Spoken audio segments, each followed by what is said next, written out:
the arrangements, and we haven't missed a beat once, have we? No, not once. Okay. Don't You let it want, happen. I know, right, that's what I have to do. All right, thank you.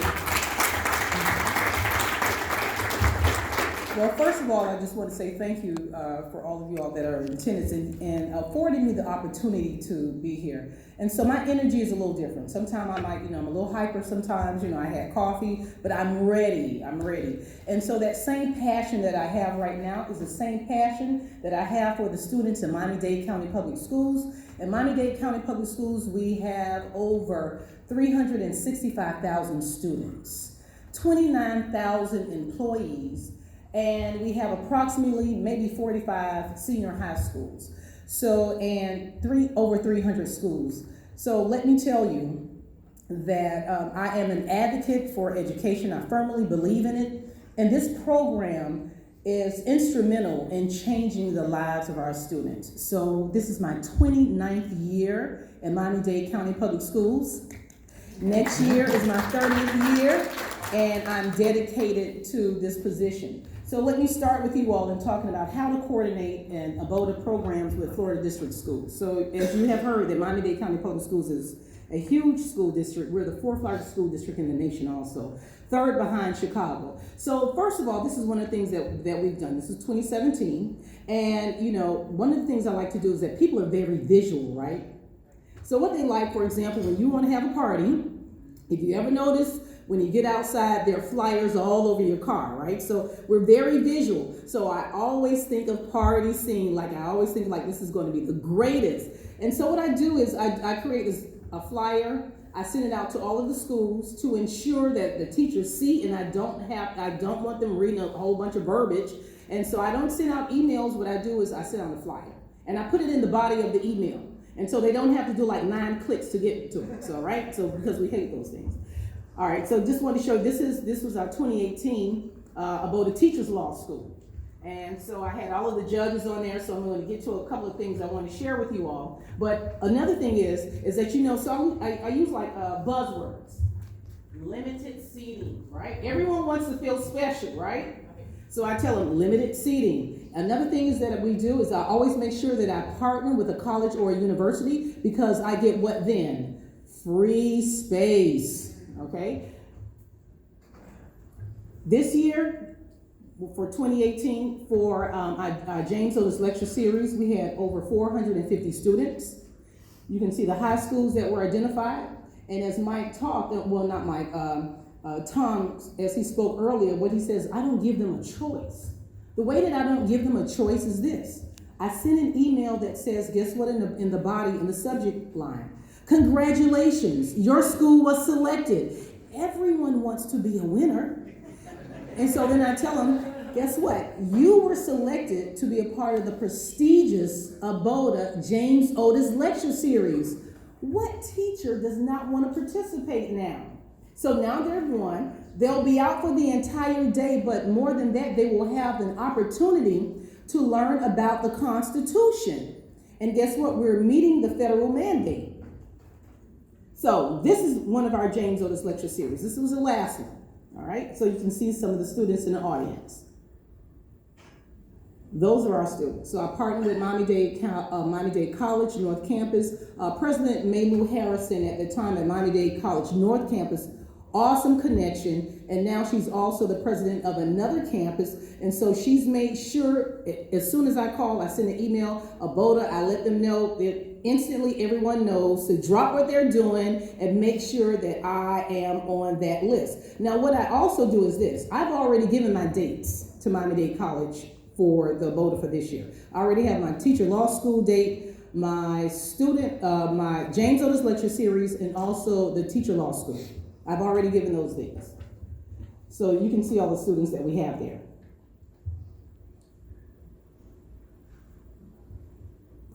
This was the previous, and I think Chuck talked about it before. Now, let's say, for example, you run into like, okay, well, we don't have space. Find space. So what we did this year was that you see right here, which was about 2 years ago. So we had the students that it was actually live streamed in another room. So what I did was I took 2 lecture halls, and I had everyone presenting in one hall, and then I had the students also in another hall. So I want to skip to this. This is our teacher law school.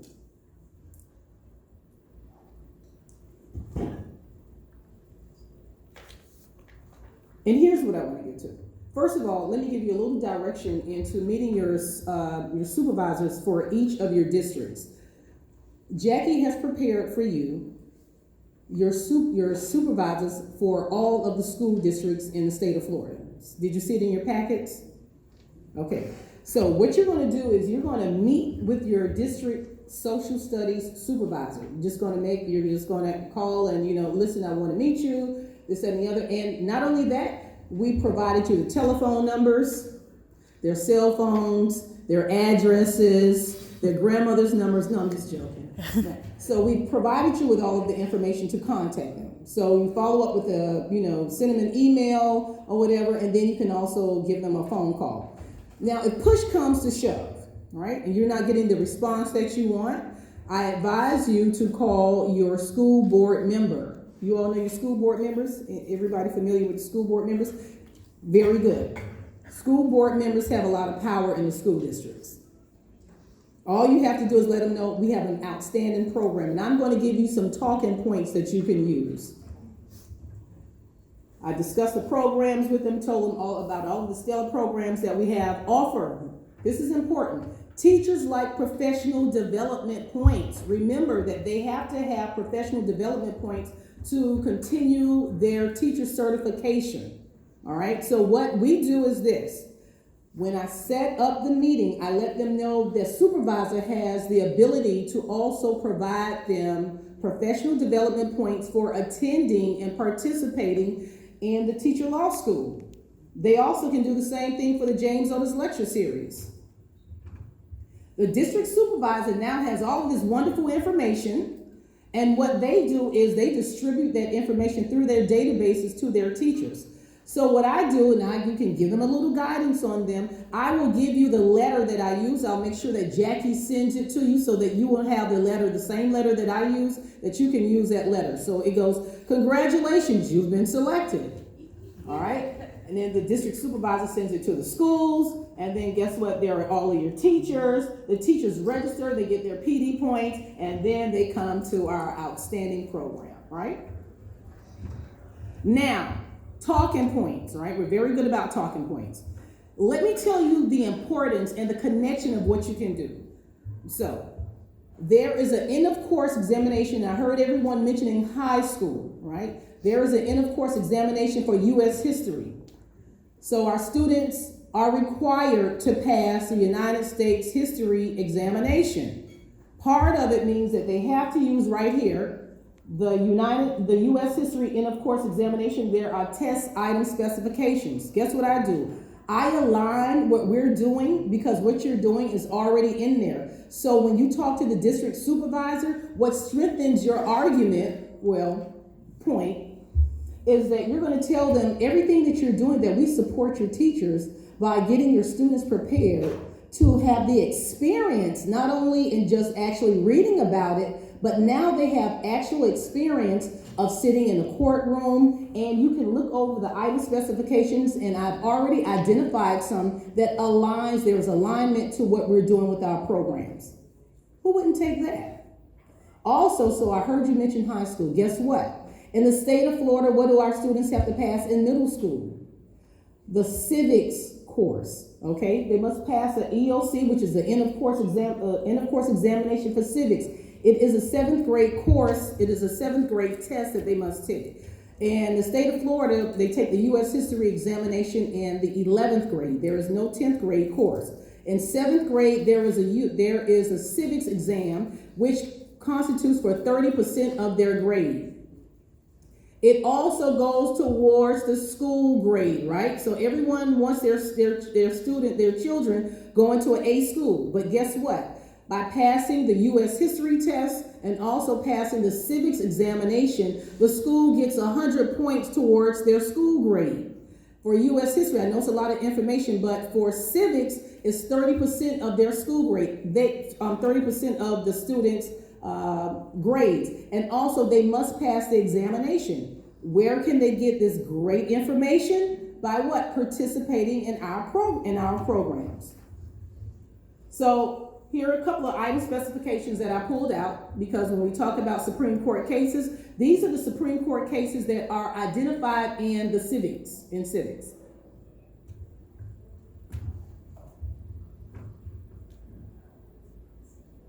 All right. And then also content that's taught in the ABOTA programs, guess what? Aligned to the Florida K-12 social studies standards. Please, we're in the state of Florida. I'm going to give you a buzzword that you should never use in a school district. Common Core. Florida does not use Common Core. Please do not say that. That's like they're gonna hang up on you. Do not say that. Do not. All right. Okay. So just letting you know. Do not say Common Core. It might be the same thing. You might have just changed the to a is okay. It does not make a difference. That's basically what they've done. But is the Florida standards. We do not use Common Core. So maybe in other states is okay. But in Florida, if you call your state supervisor for social studies, what word do you not use? Common Core. Great, thank you. You're listening, I love it.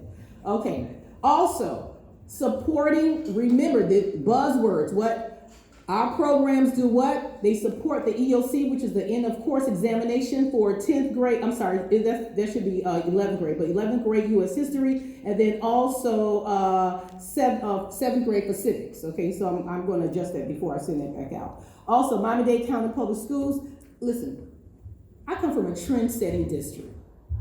When you mention the fact that Miami-Dade Public Schools has partnered with ABOTA, trust me, they're going to jump on board because we are a trend-setting district. All of the districts basically follow what Miami-Dade County Public School does. So you're going to say that the content that's taught in the ABOTA programs are aligned to the Florida K-12 social studies standards. We support the EOC because of what they're doing. And then also Miami-Dade County Public Schools is partnering with ABOTA. They're going to jump on top of it, okay? The benefits of Florida students participating in ABOTA programs, the benchmarks, okay? We said Common Core earlier, but guess what? They're Florida standards. In the Florida standards, there are benchmarks that focus on the topics of post-war prosperity and civil rights and political behavior. Those are some of the standards. Guess what? The same thing that we're doing in the ABOTA program, that's exactly what takes place that's in the standards, but it's aligned to what our programs are doing. Also, the legislative branch will increase by 1% of the U.S. history on the EOC. Now, let me kind of explain it to you. What I did for myself was I said that on my own evaluation, to strengthen what I'm doing, so if anyone ever asks me anything, I was like, the reason that I'm doing the programs is because the increase that you're seeing in the school district comes because the students actually participate in my program. And what I said to them, I said that on the benchmark that discusses the legislative branch, any school that participated, they will increase by 1% on the U.S. history EOC. You got that? No? Okay, so let me tell you.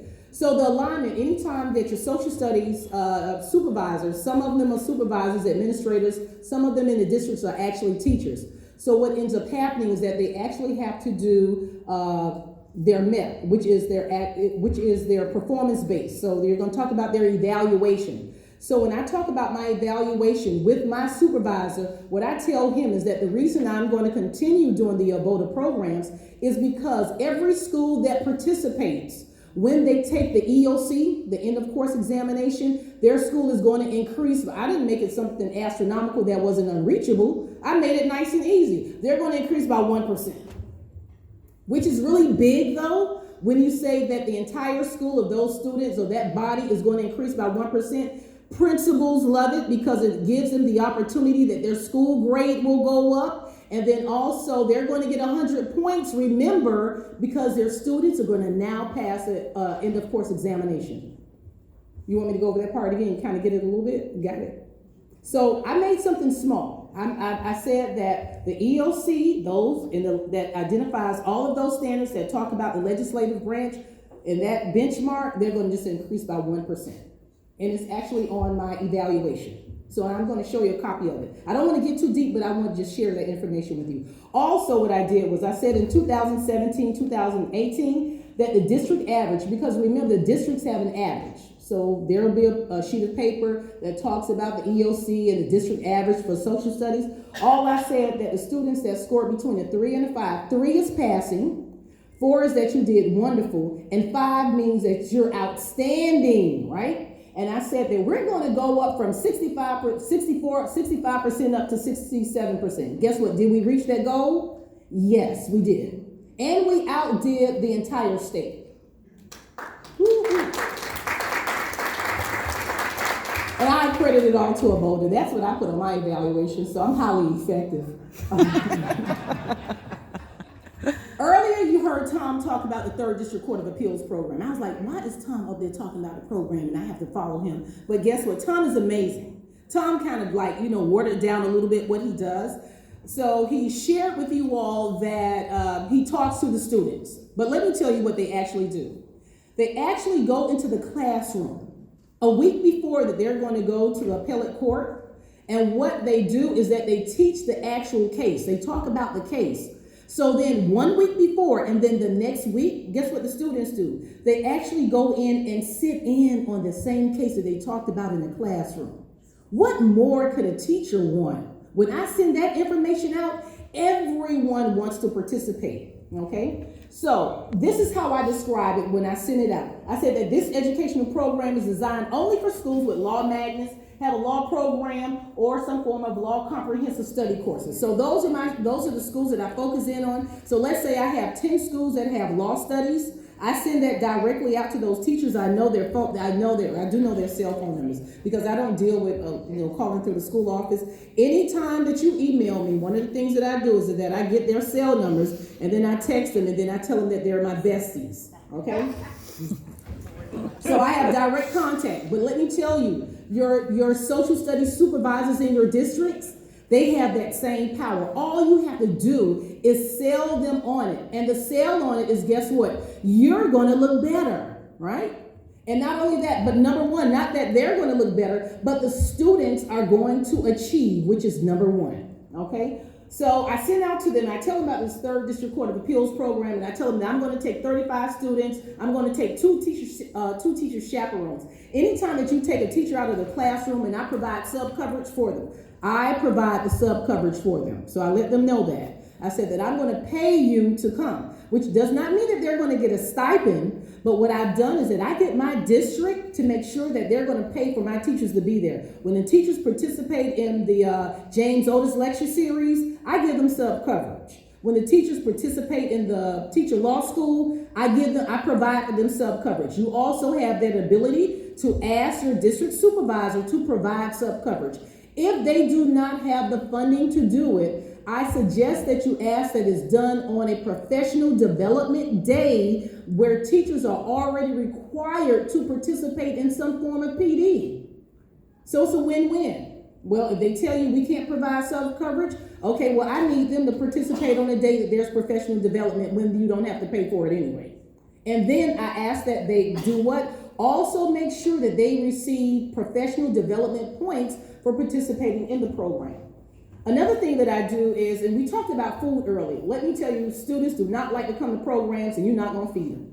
That's just the real deal. So what ABOTA does, we set it out. I work with a caterer that is very good with us. He does all of our programs, and I tell him, listen, I need to make sure that not only do we not only feed the teachers, but we also feed the students.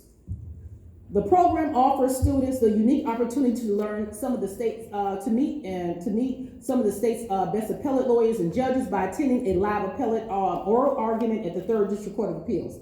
What teacher would not do that? Right? Don't you agree with that? Right? Mm-hmm. It's awesome. It's an awesome opportunity for them. They're more in awe than the students. Sometimes I have to drag them out like, listen, honey, come on, you got to go back to work now, right? And so, but awesome. They love it. Let me tell you, and I'm just going to share this with you. I've been in Miami-Dade County Public Schools for 29 years, basically probably 10 years, maybe 12 years at the administrative level. But what changed me, what really got me going in my professional growth and development was that I attended a National Endowment for the Humanities workshop. Met these teachers from all around the country. What we're doing is we set national standards. It's the same way. And so that put that fire under me. Let me tell you, when the teachers come to our programs, and you heard everyone else talking about it, it changes them. It makes them get back into that classroom and like they're gun-ho. They really want the students to learn everything that they're also grasping all of this information is pretty much a turnkey directly back to the students. If the teacher is not excited, the student is not excited. If you go into a classroom and guess what? They have no energy. If it does not look like it's a place that is inviting for education, the students aren't going to be, they're not going to learn anything. So the first thing that we have to do is changing the minds of the teachers. And when they come to these programs, let me tell you, they leave there inspired, they leave there encouraged, they leave there uplifted. Some of them leave there thinking they're judges. Most of them leave there thinking they're an attorney. It's okay, I have to settle them down a little bit. I say, listen, now you just go look at your check. No, I'm just joking, right? But one of the things, and so let's go to the check. Remember this, that a teacher can definitely not be there because of their salary. They're already there because from innate ability that they have a gift. And so that we value them. And so that's how I make them. One of the greatest things that I think that we can do is taking them out. Do not hold a program at a school. They're in school all day long. They do not want to sit in another classroom. I'm just some things that I know about this. Who wants to, if you've been in a classroom for 8 hours a day, with all of those kids in your classroom, 400 kids a day, why would I ever hold a program at another school and I'm going to be sitting in the classroom? Treat them as adults. Make them feel special. I take them off of the campus of the class of the schools, and the first thing, one of the things is like a breath of fresh air for them to get off the school campus. I lay it out. Let me tell you. See, one of the things about like I have to make it like it's a family reunion. We lay it out for them. They see like if it's bagels in the morning, bagels. Because let me tell you, when they have PDs at the schools, they have nothing. So when they come to your event, we lay it out. Might make sure that they are taken care of. And so when they get there, like, oh, she got food. Let me tell you, everybody follows Dr. Scott. Everybody comes to my PDs all the time. And so one of the things that, and I need other people to understand the reason that they come is because I treat them right. Who would not want to come to an event? And the first thing when they walk in, listen, you might think that it's small, but if they walk in and see coffee is key. Okay, that's key. We might think of it as something small, but when they go to PDs at their schools, they don't have that. So the first thing they see is like, oh, we have coffee, we have bagels, I have little fruit things. Even if I have to go to Publix, I make sure that they are taken care of. And so not only that, you've already had a warm and inviting, place for them. And then the information and the knowledge and the people that they turn around and meet is life-changing. And when I do the same thing for the students, let me tell you. Okay, so let me go here. How many minutes do I have, Mike? None? Okay. Anyway. All right. And one of the things I tell them that, students will also participate, I saw that in a responsive discussion with members of the court that includes, but is not limited to, the panel of judges for that day. Let me tell you, when those judges come, they unroll or whatever, and then when they come around, and it's pretty much like, now they've taken all of this off, all of this grandeur, and then they come out there, and then they're like, oh, and they talk to the students, they're blown away. I'm telling you, I have to pick the teachers up. I'm like, get up, right? Because it humanizes them. It gives them that opportunity to see. All right, then also, so I'm just going to kind of skip. This is a half day when we do the 3rd District Court of Appeals, and then the lawyer, and guess what? When they come downstairs, because when they do wait, let me go to another one. All right, I'm going to go to this one. I got one more to show you. My student law school. That's something else we implemented, that not we, they came to me with it, and the first thing I do is I was like, let's go with it. We do a student law school in addition to the teacher law school. What the students do is they go to the federal court, and then they actually go to the state court. All right, and guess what? When they get ready to get on the bus, what's the first thing you think I have? Lunch. You can't send no school. You can't send students back hungry.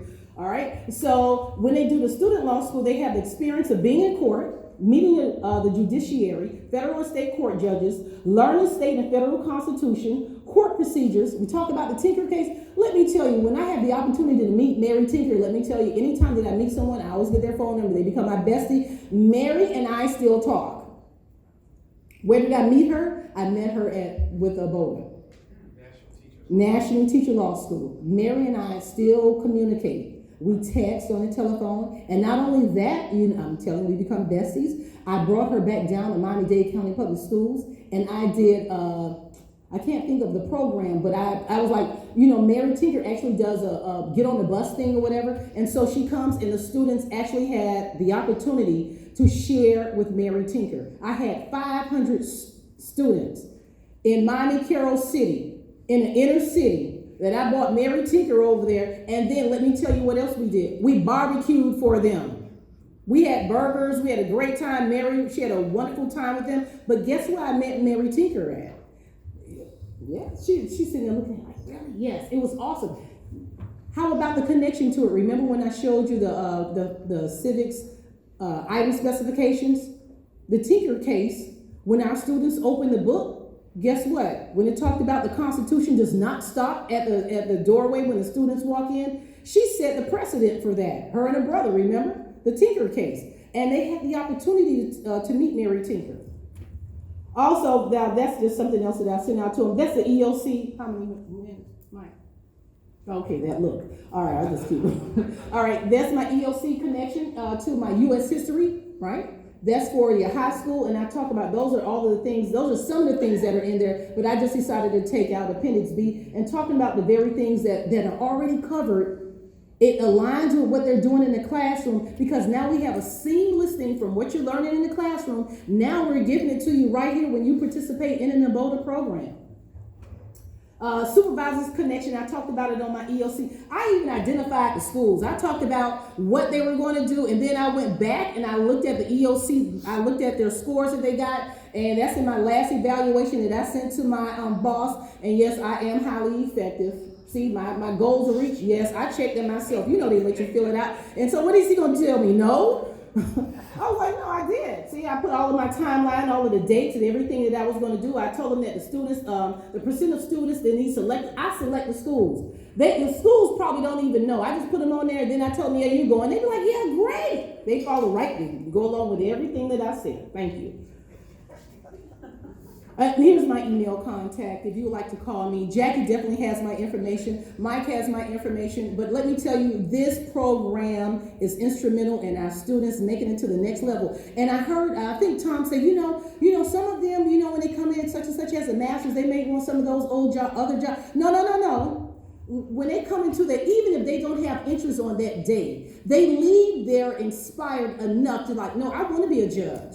No, I may be the first attorney in my classroom. And let me tell you, I make sure I'm selective in the schools that I pick because I want to change the hearts and minds of students that may never have the opportunity to step into the courtroom unless they are the defendants. And so what I want to make sure that they aren't the defendants. And so that's why I beat them to the point of when I'm going to send you into this courtroom, it's because I need you to be there as a volunteer, not sitting there defending yourself. And so if I can change the hearts and the minds of our students, let me tell you, I go from Miami Northwestern, and those are some of our tough inner city schools. I go to Booker T. Washington. I choose students from, and I know that you all don't know, but you could Google the schools, trust me. I choose the schools, Miami Central, and then of course I go to every other place, but guess what? I make sure that I give an opportunity to all of our students that these programs are life-changing. They change the lives of our teachers and our students. And if we do that, guess what we're doing? We're changing our community because I need somebody that's going to take care of me and be a great leader, right? Okay. Right. Anything else, Mike?